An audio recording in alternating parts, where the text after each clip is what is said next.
À propos du choix cornélien entre l'étude de la Torah et l'activité professionnelle, le Talmud Taranit, à la page 21a, raconte ce récit. Deux sages, Ilfa et Rabbi Yochanan, étudiaient ensemble la Torah. Devant leurs grandes difficultés financières, ils étaient très pauvres. Ilfa proposa à Rabbi Yochanan d'aller faire des affaires, d'interrompre momentanément leur étude de Torah afin d'être en accord avec ce verset du Sefer Devarim, chapitre 15, verset 4. Le verset dit « Ephes qui lo yeye becha evion », c'est-à-dire il ne doit pas y avoir chez toi d'indigence. Ils partirent ensemble, abandonnant ainsi momentanément leur étude de Torah, et le premier jour de leur départ, à midi, ils s'assirent au pied d'un mur qui était branlant pour manger leur pain, leur repas de midi. Deux anges vinrent et Rabbi Yochanan entendit l'un des deux anges dire « Faisons tomber ce mur fragile sur eux et tuons-les, puisqu'ils délaissent la vie éternelle, Chaye Olam Haba, c'est-à-dire l'étude de la Torah, pour des activités matérielles, pour leur subsistance, c'est-à-dire pour Chaye Olam Hazé. » Et l'autre ange répond, et Rabbi Yochanan l'entend, « Ne faisons pas tomber ce mur, puisque l'un d'entre eux va être nommé chef de l'académie de Torah, Rosh Yeshiva, et donc il aura beaucoup de Torah à enseigner, et donc protégeons-les. » À ce moment-là, Rabbi Yochanan, qui avait entendu ce dialogue, dit à son collègue Ilfa, maître, parce que Ilfa était à un niveau supérieur à Rabbi Yochanan, maître, as-tu entendu quelque chose? Ilfa répond, non, je n'ai rien entendu. Alors Rabbi Yochanan en déduit, puisqu'il était le seul à avoir entendu, il dit, cela prouve que c'est moi qui suis concerné et qui vais être nommé bientôt Rosh Yeshiva. Et bien sûr, en tant que Rosh Yeshiva, il aura un salaire décent. Donc, il a décidé de repartir. Et Ilfa dit, moi, je continue ma route pour aller faire des affaires, puisque je suis très pauvre. Et Ilfa, donc, ne retourna pas avec Rabbi Yochanan. Et avant le retour de Ilfa de ses affaires, Rabbi Yochanan fut effectivement nommé Rosh Yeshiva. Et lorsque Ilfa, quelques jours ou quelques semaines après, revint, sur le port où il a accosté, on lui dit, Ilfa, si tu n'étais pas parti pour faire des affaires, c'est toi qui aurais été nommé Rosh Yeshiva et non pas Rabbi Yochanan. Alors Ilfa grimpa sur le mât du bateau et du sommet de ce mât proclama « Si quelqu'un m'interroge sur des enseignements difficiles et que je ne sais pas répondre, alors je me laisserai tomber du haut du mât et je mourrai. Un vieux sage vient lui poser quelques questions et effectivement, Ilfa a su répondre et il est descendu du mât du bateau.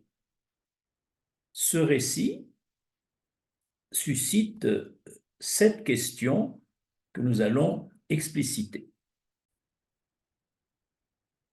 Première question, pourquoi un des anges voulait-il faire tomber le mur branlant sur Ilfa et Rabbi Yochanan pour les tuer? Pourtant, ces deux sages étudiaient depuis longtemps la Torah et, à bout de ressources matérielles, ils ont voulu appliquer le verset « Il n'y aura pas d'indigents chez toi ». Et donc, ils ont voulu provisoirement aller faire des affaires et revenir étudier avec de bonnes intentions.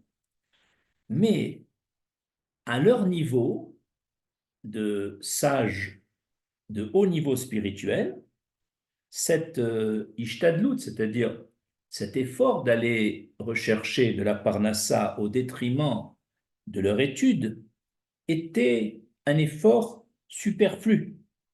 Et cela a mis en danger leur personne à cause de leur niveau. Un monsieur tout le monde, en cas de difficulté de ressources financières, serait autorisé à aller prendre un emploi, à renoncer momentanément à son étude ou alors à diminuer cette étude. Mais à leur niveau, cela était vraiment interdit et ils étaient sur le point de perdre et leur Rolamazé par leur mort et peut-être même leur Olamaba. Deuxième question.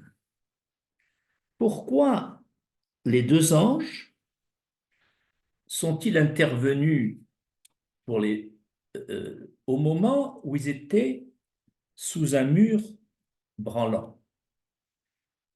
Il est connu qu'on ne doit pas se mettre en danger.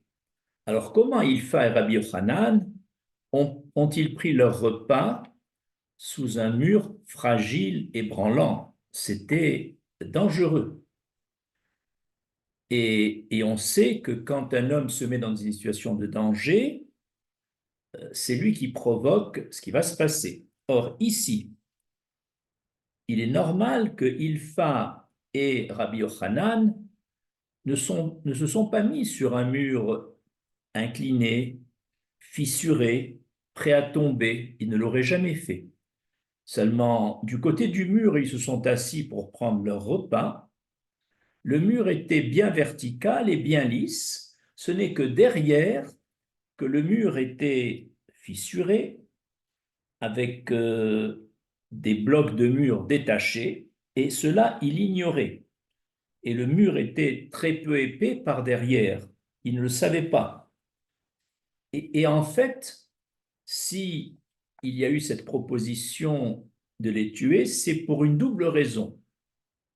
Un, parce qu'ils ont momentanément abandonné la Torah, et deux, c'est parce qu'ils se sont mis dans un mur qui était sur le point de s'écrouler, donc dans une zone de danger. C'est les deux facteurs conjugués qui ont conduit à un des anges à vouloir les tuer.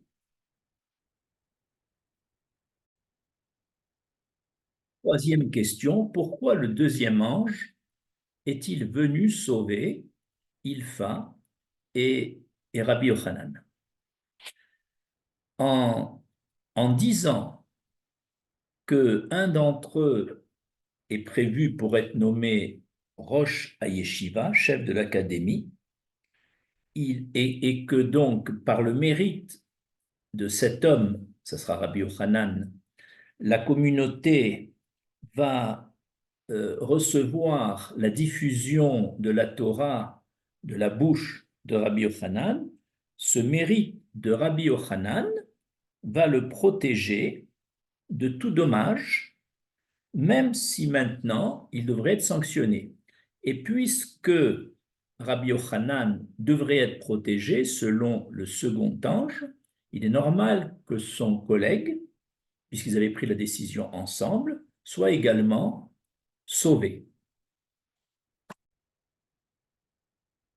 Quatrième question, pourquoi Ilfa ne demande-t-il pas à Rabbi Yochanan ce qu'il avait entendu?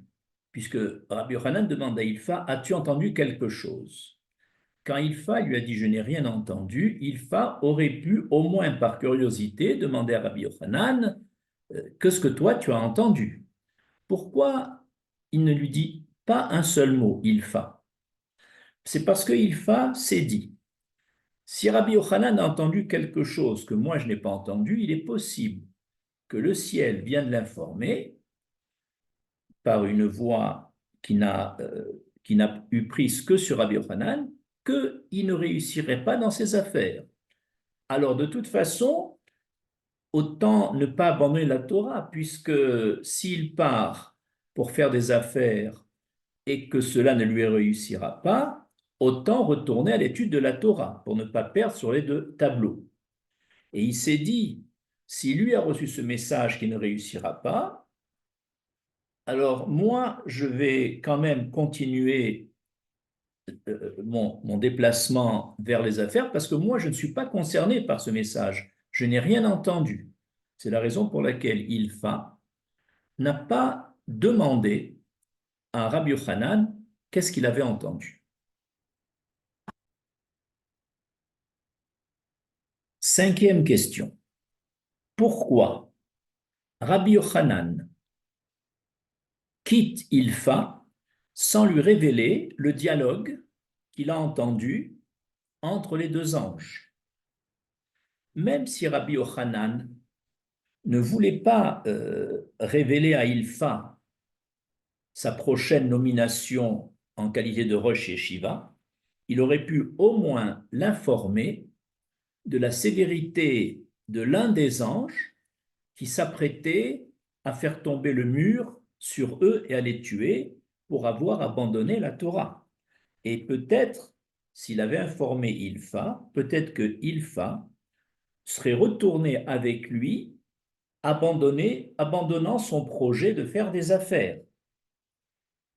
En réalité, selon le commentateur Ben Ishraï, la raison pour laquelle Rabbi Yochanan est parti sans rien révéler à Ilfa, c'est parce qu'il savait que si il devait y avoir une nomination d'un Rosh Yeshiva, dans le cas où les deux retourneraient à la maison d'études, ce serait Ilfa qui serait choisi, lui qui avait un niveau supérieur. Et il s'est dit, si c'est moi qui ai reçu l'information d'être nommé plus tard Rosh Yeshiva, c'est que moi, je ne pourrais être nommé que si Ilfa quitte ce monde. Donc, si nous retournons tous les deux, une fois que je l'ai informé, euh, je crains que Ilfa ne quitte ce monde afin que, avant d'être nommé Rosh Yeshiva, et afin que moi je sois nommé Rosh Yeshiva parce qu'il a quitté ce monde. Et il ne voulait pas que Ilfa quitte ce monde.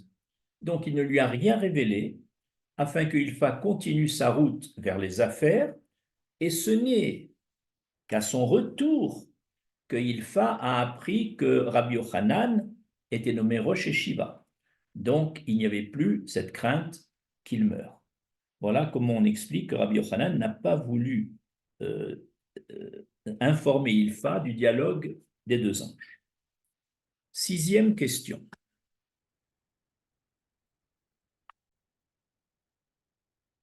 Sixième question.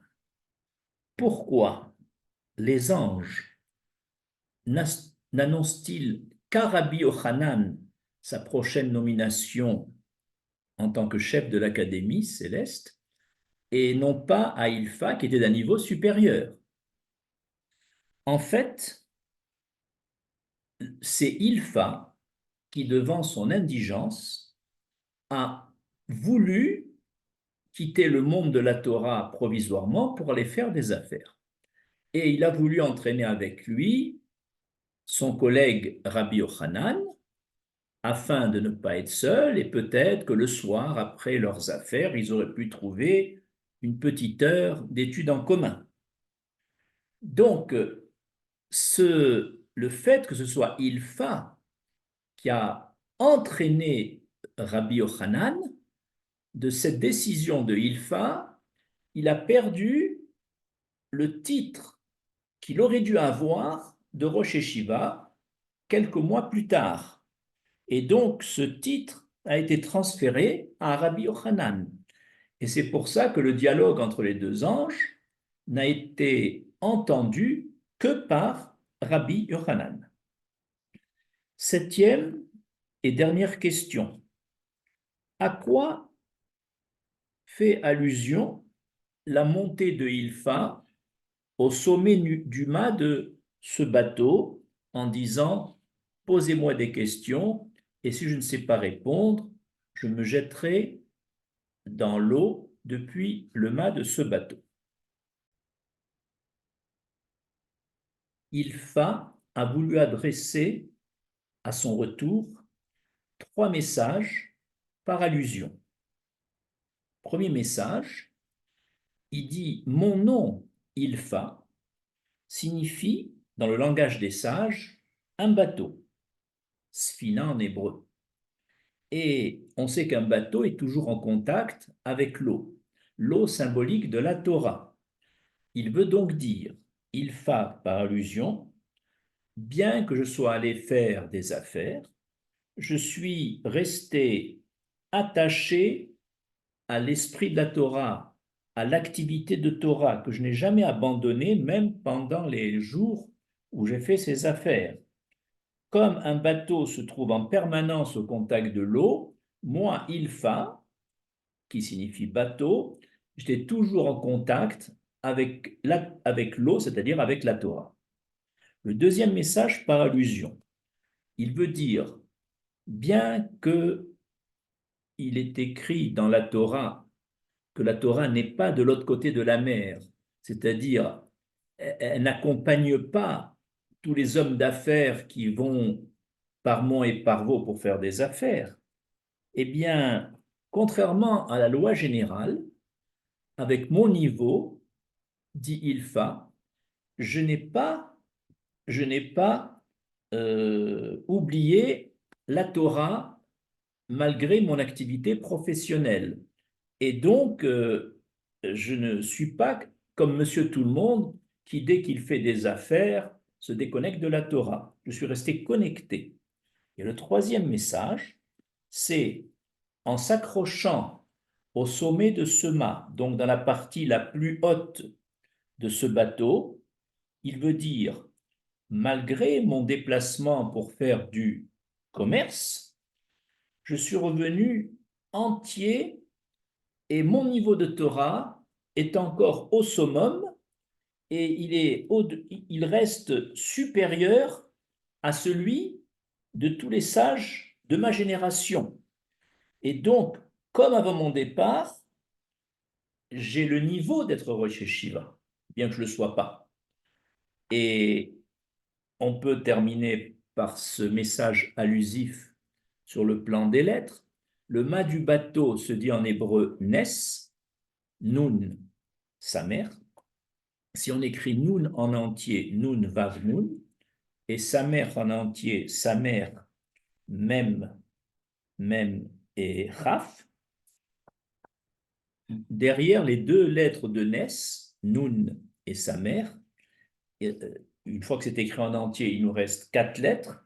Ces 4 lettres, c'est-à-dire Nun, Mem, Chaf et Vav, forment le mot Mouchan, ce qui signifie, en montant sur le sommet, sur le mât du bateau, il dit même maintenant, je suis prêt à être Rosh Yeshiva, malgré mon déplacement d'affaires. Mon niveau n'a en rien été amoindri et ma capacité de compréhension de la Torah n'a en rien été amoindrie. Je vous remercie.